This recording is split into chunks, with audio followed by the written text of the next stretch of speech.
Hey everyone and welcome to Storytime. My name is Jake and today we are going to be looking at the subreddit r/entitledparents. So let's sit back, relax and enjoy some Reddit stories. Lady at McDonald's doesn't understand how fast food restaurants work.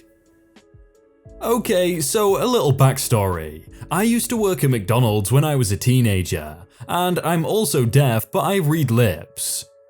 I developed bacterial meningitis and became fully deaf at the age of 12.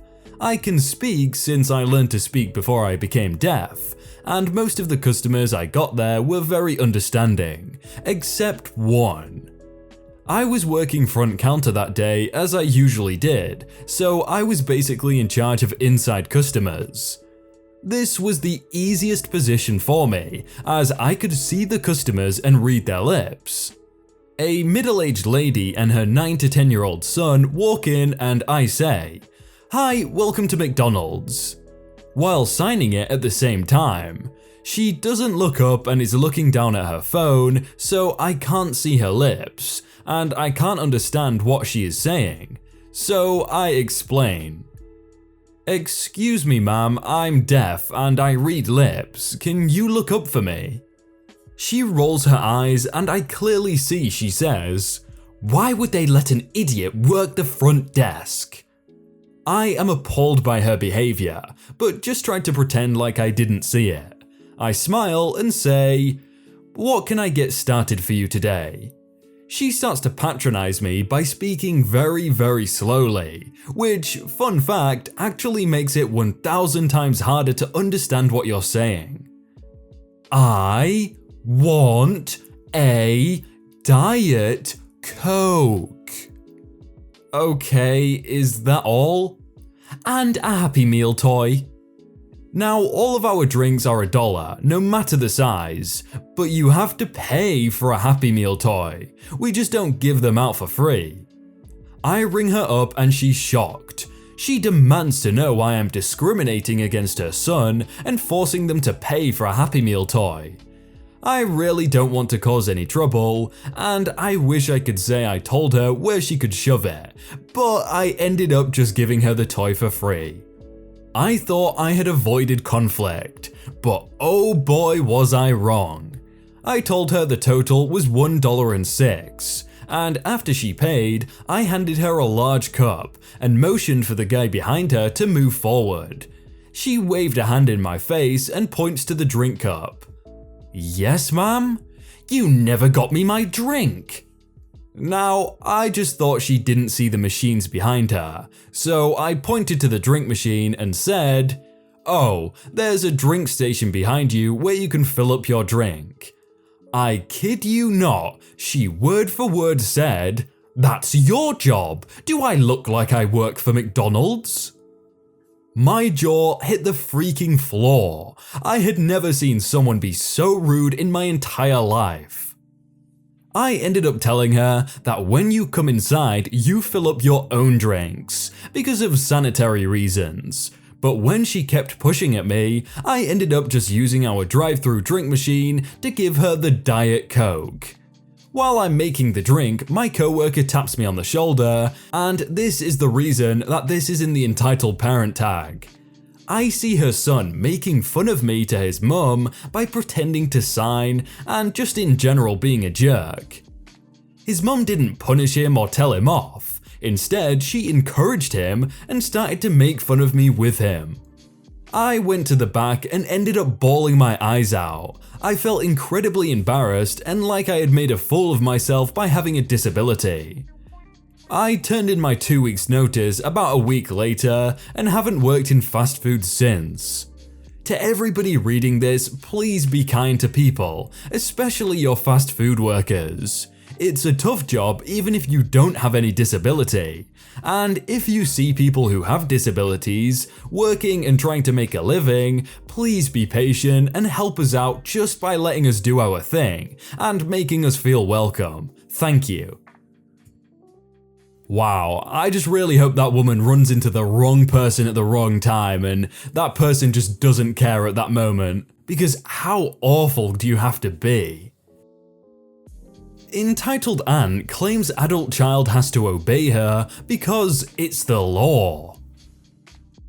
My aunt was always playing the big shot of solving people's problems, but using my cousin as the actual person to take on the problem, always for free. If someone insisted on paying, entitled aunt kept the money. Need a babysitter? A ride? House cleaned? Yard mowed? Errands run? Oh, my daughter can do it. As far as my aunt was concerned, the only reason Emily existed was to cater to her. Emily was her ultimate trophy. Entitled Anne was entitled long before it became a huge thing. The cast: EA entitled Anne, Emily my cousin, Mike Emily's boyfriend, me, Police Officer 1 and 2, and the judge. My aunt has always been entitled. It's her personality type. My mother couldn't stand her little sister, so we tried to avoid her while still maintaining contact with her husband and child. My uncle, or their brother, lived further south in the state, so we always tried to avoid entitled Anne, knowing when we were visiting. On this trip, I was staying with my cousin for a couple of weeks in the summer, and we were going to do the tourist things. Entitled Aunt thought that the university not being in session meant that cousin was slave labor. One day, Emily decided that enough was enough. She was supposed to run errands for a friend of Entitled Aunt and had told her mother she had plans. Her mother, as usual, acted as though Emily had agreed and expected her to comply. Emily just didn't run the errand for the friend as demanded. It was that simple. My mother and I had arrived about 10 minutes before the phone rang. Entitled Aunt called, and though this was back during landlines, she was screaming so loudly that both my mother and I could hear both sides clearly. "How dare you embarrass me with my friends? You call Mrs. No Name and apologize immediately. You are grounded for a month, and you may not drive the car at all. Now, you make that call and go run those errands now. If anyone can explain how she was supposed to do this without using the car, I'd like to know." "Mum, I'm 22. I do not live in your house, you do not pay my bills, and you do not own my car. Run the errands yourself. I have plans." My mum was a little nervous leaving us at this point. It's a mum thing, and she has met her sister thing. Even though we were both fine. She left us just after meeting Emily's boyfriend. We left and went to a water park and a few other things. We got back to the house and were talking about where to have dinner. Mum insisted on paying for us to go someplace really nice for dinner that night. We get back and Emily's car is gone. She called and asked where it was. "Mum, do you have my car?" "Yes, I do. Your father brought me over so I could check and see if you had obeyed me. I told you that you were grounded and that you were not there when I arrived. I'm keeping the car for a month, but I'm going to let Mrs. No Name borrow it because you have been so horrible to her." "Mum, that's stealing. I want my car back now or I'm going to report it stolen. No, Mrs. No Name can't drive my car." "I'm your mother. What I say goes, missy. You need to learn some respect and to get it through your head that I'm in charge and you are the child. You don't own anything. It's mine because I am your mother. The police will likely arrest you for wasting their time." Emily hangs up and looks at me. She is so angry she is crying in rage. "OP, if I call the police, she's going to know you are here." I can live with that. That fallout is a whole other story. She picks up the phone and calls the police. Tells them the car has been taken without permission and where it is. Mike drives us over there. We do not want to miss the show. Police officer number 1 knocks on the door. Entitled Anne answers. "Hello, officers, do you need something?" "Ma'am, the vehicle in the drive matches the description and location of a vehicle reported stolen." "It's my car. I took it from my daughter because she is grounded from using it for being disobedient and disrespectful." "I see. May we have a word with her, please?" Entitled Ann, looking very smug, "She doesn't live here." Police officer number 1, who had noticed us across the street, "You three, come over here please." "Did one of you call us?" "I did. It's my car, officer. My mother seems to think that she has control over it and me." "It's my car. I'm your mother and you have to obey me. It's the law. Tell her, officers." "Actually, ma'am, there is no such law. Your daughter is an adult."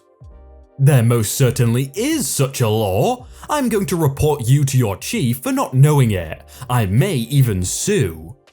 The first police officer to my cousin, "May I see the car registration and your license, please?" Emily hands them to him. "Ma'am, this car is registered in the name of your daughter, and only your daughter. It's her car and you have no right to drive it." Entitled Ann looks at the registration the officer is showing her, and then snatches Emily's license from him and slams the door. The police officers look at each other for a moment, and then shrug and ring the bell again. Entitled Ann answers it, looking very smug.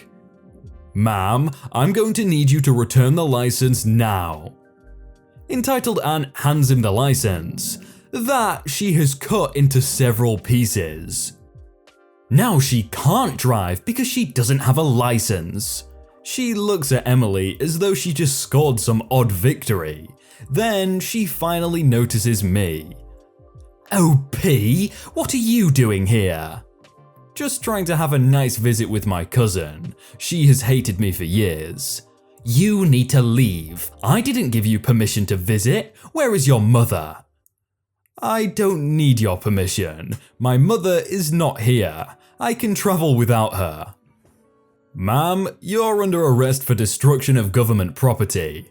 Apparently cutting up a valid license is a felony in some places. Who knew? And grand theft of this car." "You can't arrest me. I'm her mother. I have rights." "Yes, you do." He then reads them to her. The officer explains to us that until she destroyed the license, he had been willing to issue an appearance ticket. Then, instead of being arrested, she would have just had to appear in front of the judge and get a fine. This was a much bigger deal. Emily ran into the house to tell her father what had happened. We all chatted for a little bit until the phone rang. It was Entitled Ann telling him to call their attorney. We left. I drove the car back to Emily's and took her to get her license replaced the next morning. The attorney called by my uncle apparently didn't know my aunt, and he showed up at the first hearing, a week later, to try and get it dismissed. It looked to be going her way at first. Your Honor, this is a family matter. It's simply a case of a mother disciplining her child and the child calling the police because her mother grounded her from using the car. So she got mad and called the police, and she, not knowing that it was a crime to destroy the license, did so? Yes, Your Honor, that's pretty much it. Prosecutor, do you have nothing better to do today? No, Your Honor, I don't. I consider it rather important. When a 22-year-old woman has her car stolen, it doesn't matter who stole it. She has just as much a right to justice as someone who has their car stolen by a stranger. 22? The victim is 22? Yes, Your Honor. The victim is a 22-year-old woman who is the sole owner of the vehicle in question. Her mother became enraged at her daughter. She then went to her daughter's home, stole her car, and later destroyed her license. Your Honor, I was not aware of the age or living situation of the victim. I was under the impression that the child was a minor who resides with her parents. Entitled Aunt was sitting there still looking smug. Her attorney was sweating bullets. Entitled Ann, do you realize that these are very serious charges, and if convicted, you face up to 8 years in prison? For what? I have the right to discipline my child as I see fit. She disobeyed me. She will think twice before doing it again. No, you don't. You have the right to discipline your child within the confines of the law. You have stepped outside of that parameter. You stole your daughter's car. I'm her mother, it's my right. It isn't really theft because she is my child and her property belongs to me by law. Where did you get your law degree? I don't have one. Then let me be the first to explain to you that your child is a legal adult, period. You have no right to anything of hers without her express consent, period. You may not take her car without permission, period. You may not enter her home without her permission, period. Do you understand that? You don't know what you're talking about. I'm her mother. That gives me the right. I'm in charge. No, ma'am, I'm in charge. This case will be held over for trial. I went home a week later. Entitled Anne eventually took a plea deal where she had 2 years probation and had to take parenting classes. The parenting classes were Mike's idea and the prosecutor thought it was great. We laughed hysterically over that because my cousin is an only child. Emily and Mike married a year later and moved the heck away from there. This took place about 30 years ago. Entitled Anne maintained for the rest of her life that the judges, that were 5 for different status hearings, didn't know what the heck they were doing, and she was right. I'm just gonna point out one thing in the story. When she said, I'm a mother, I have rights, and then the second police officer said, yeah you do, and then he read her the rights. Hey everyone, I hope you all had a really good day and that you enjoyed that video. If you want to check out some other videos, then click on screen right now, or check out the playlist down below. If you enjoyed that video, then please do leave a like. And if you want to submit your own stories, then you can do so by joining the Discord in the top link in the description. But thank you so much for watching, and I will see you very soon.